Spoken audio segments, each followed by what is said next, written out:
Salut à tous, nouvelle capsule en attendant le 3 novembre et on est parti.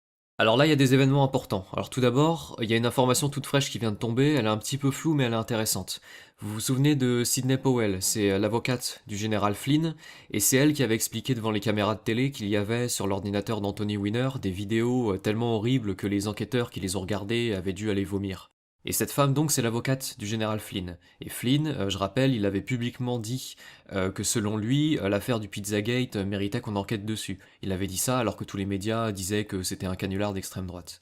Et donc, Sidney Powell, elle serait pressentie pour devenir la directrice du FBI. Alors en fait, Trump, il compte remplacer l'actuel directeur du FBI après les élections, s'il est élu évidemment, et il prépare avec ses conseillers une liste de remplaçants potentiels depuis un mois. Et Sidney Powell serait sur cette liste de potentiels remplaçants. Bon, c'est une information qu'aurait reçue une journaliste américaine de la chaîne Newsmax. Le lien est en description. C'est plus une rumeur qu'une information confirmée. Et quand bien même Sidney Powell est sur cette liste, ça ne veut pas dire qu'elle sera nommée.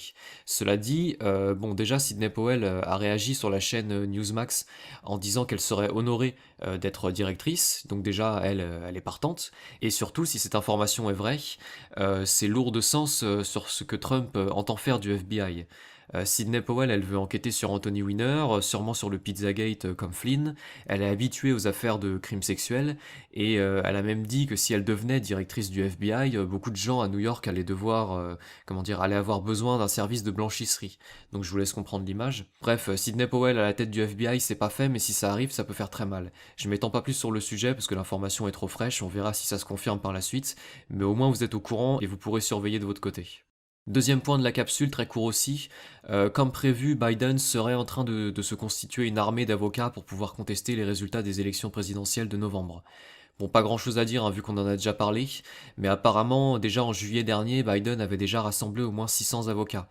Alors à quoi ils vont servir? Bah probablement à trouver tous les prétextes possibles dans chaque État, voire dans chaque ville, pour contester les résultats qui n'iront pas dans leur sens. Alors faut savoir que sur les 50 États enfin sur les 52 États américains, la plupart ont des résultats électoraux qui sont déjà connus à l'avance. En réalité, l'élection elle va se jouer comme d'habitude sur 6 ou 7 États clés, les fameux swing states.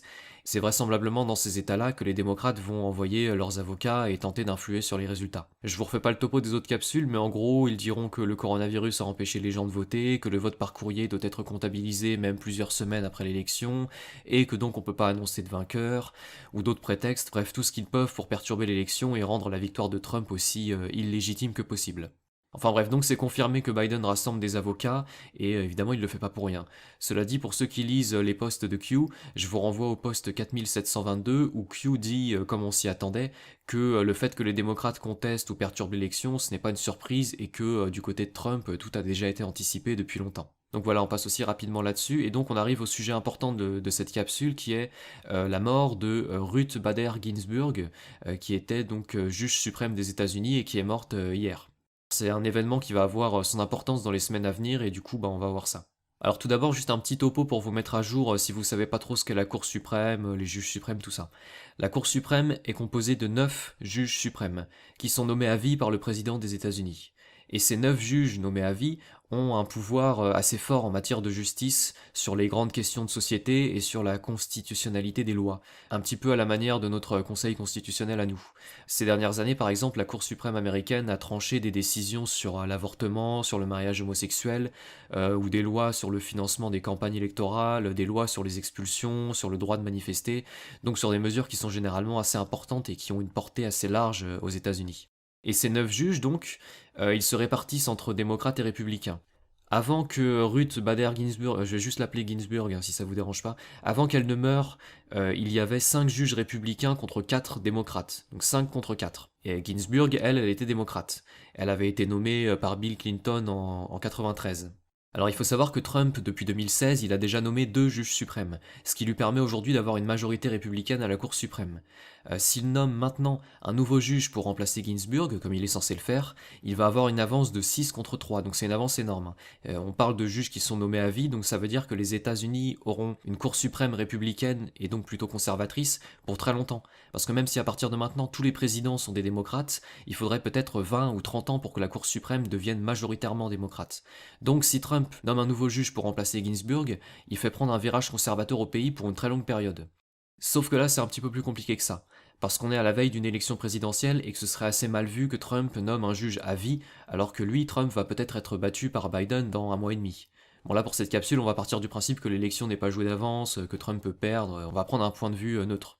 Donc Trump a tout à fait le droit de nommer un juge aujourd'hui s'il le veut, mais ça passerait très mal dans le pays dans l'opinion populaire. En 2016, par exemple, quand Obama était encore président, il aurait pu remplacer un juge et il ne l'a pas fait parce que c'était une année électorale. Du coup, c'est Trump ensuite qui a remplacé ce juge-là, et c'est grâce à ça que les juges suprêmes sont majoritairement républicains aujourd'hui. Donc là, vous vous direz peut-être, waouh, Obama, il est vachement fair-play, il a préféré attendre l'élection et finalement il a laissé le choix du juge à Trump alors qu'ils sont même pas du même camp. Bon, sauf qu'en fait, c'est pas comme ça qu'il faut voir les choses.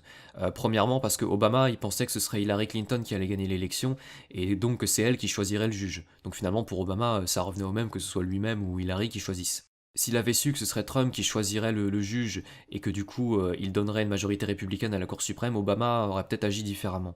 Mais surtout, il y a eu un blocage au niveau du Sénat américain. Parce qu'en fait, quand un président choisit un juge, il faut que ce juge soit accepté par 50% des sénateurs. Il y a un vote au Sénat, il faut que la majorité des sénateurs valide le juge. Sauf qu'en 2016, donc au moment où Obama aurait pu choisir un juge, le sénateur McConnell, retenez ce nom, le sénateur McConnell, qui était le chef de la majorité républicaine au Sénat, donc en quelque sorte le chef du Sénat, quoi, il a dit qu'il refusait de tenir ce vote. Parce qu'à ce moment-là, en 2016, on était en année électorale, on préférait repousser le vote à après les élections. Donc finalement, c'est surtout le Sénat, qui était républicain et qui l'est toujours aujourd'hui, qui a forcé Obama à ne pas nommer de juge. Donc une fois de plus, Obama a sûrement accepté ça en se disant que de toute manière c'est Hillary qui serait élue et que c'est elle qui choisirait, puisque à ce moment-là vraiment la victoire de Trump était parfaitement impensable. Et donc, on revient en 2020, aujourd'hui, si Trump veut remplacer Ginsburg et donner une très forte majorité républicaine à la Cour suprême, eh ben il faut que les sénateurs soient d'accord. Mais le truc marrant dans cette histoire, c'est que McConnell, donc le même qui avait empêché Obama de choisir un juge en 2016 parce que c'était une année électorale, le même McConnell vient d'annoncer, juste là, hier, que ça ne le dérangeait pas que Trump choisisse dès maintenant un juge suprême, et que si Trump choisissait dès maintenant un juge suprême, McConnell accepterait que le Sénat fasse un vote pour le valider ou non. Donc on est toujours en année électorale, mais cette fois-ci McConnell est pour. Alors en entendant ça, évidemment, les démocrates, ils ont crié au retournement de veste, et pour une fois, bon, ça semble un peu légitime. Bon, c'est vrai que dans l'absolu, c'est pas terrible de laisser Trump choisir un juge qui restera peut-être 30 ans à son poste, alors que Trump sera peut-être battu par Biden dans quelques semaines à peine. Mais le truc, dans tout ça, c'est que Trump, à mon avis, ne choisira pas un juge tout de suite pour remplacer Ginsburg. Donc c'est mon avis, mais d'après les informations que j'ai, ça me semble crédible, je vais vous expliquer ça. On a vu que si Trump choisit un juge maintenant, il faudra que le Sénat le valide. Or, le Sénat est du côté de Trump, puisque sur les 100 sénateurs, 53 sont républicains et 47 seulement sont démocrates. Donc 53 contre 47. Oui, mais le problème, c'est qu'il y aura déjà probablement 3 frondeurs du côté républicain. Donc 3 sénateurs républicains, mais qui sont opposés à Trump et qui pourraient du coup s'abstenir de voter, ou même voter contre le juge que Trump nommera. On serait alors dans ce cas-là à 50 contre 50 au Sénat. Et dans ce cas-là, ce serait Mike Pence, le vice-président, qui trancherait. Donc finalement, le juge serait quand même accepté. Sauf qu'en fait, il pourrait y avoir d'autres sénateurs républicains qui pourraient eux aussi refuser de voter ou alors voter contre le juge nommé par Trump. Toujours parce qu'on est en année électorale et que la règle, enfin la tradition, voudrait que le juge soit nommé plutôt par le président élu en novembre et seulement après la passation de pouvoir qui aura lieu en janvier. Parce qu'en plus, je vous ai pas tout dit, mais vous inquiétez pas, je résume tout à la fin. En plus de l'élection présidentielle de novembre, enfin le même jour que l'élection présidentielle de novembre, il y aura aussi une élection sénatoriale. Et cette élection sénatoriale, elle va servir à renouveler un tiers des sénateurs actuels. Enfin bref, finalement, je vais résumer tout ça maintenant. En janvier, il y aura peut-être un président démocrate, Biden, avec un Sénat démocrate, donc tout l'inverse d'aujourd'hui. C'est pour ça que si Trump nommait maintenant un juge suprême au plus vite, en se disant vite, vite, vite, je nomme quelqu'un avant de me faire virer, ce serait très mal vu et ça donnerait à Trump une image très antidémocratique. La raison pour laquelle je ne pense pas que Trump nommera un juge aussi vite, donc avant janvier, c'est déjà parce que il n'a pas un si grand intérêt que ça à le faire. Bon, certes, s'il nomme un juge, ça assure une grande majorité républicaine à la Cour suprême, mais je pense que Trump pour le moment s'occupe surtout de sa propre réélection et que il va pas risquer de ternir son image présidentielle pour avoir la Cour suprême. En fait, il risque assez gros s'il rate cet épisode avec la Cour suprême. Son image peut vraiment prendre un très gros coup. Déjà parce que Ginsburg était très apprécié. Tout le monde lui rend hommage en ce moment, quel que soit le bord politique, hein. Même Trump a dit que c'était une grande femme, tout ça. Donc si Trump la remplace du jour au lendemain, ou dans les toutes prochaines semaines, avec ce côté vraiment précipitation, antidémocratie, ça passera très très mal, y compris chez ses électeurs à lui. Mais surtout, et c'est là le plus gros risque, comme je vous l'ai dit, la majorité de Trump au Sénat est faible, 53 contre 47, avec peut-être 3 frondeurs et d'autres qui pourraient s'abstenir. En clair, si Trump nomme un juge maintenant, pour le coup, il y a de très grandes chances que ce vote soit refusé par le Sénat. Et là, ce serait une énorme, énorme claque politique pour Trump à 1 mois et demi des élections. Et en plus, vous pouvez imaginer facilement ce que diraient les démocrates et les médias.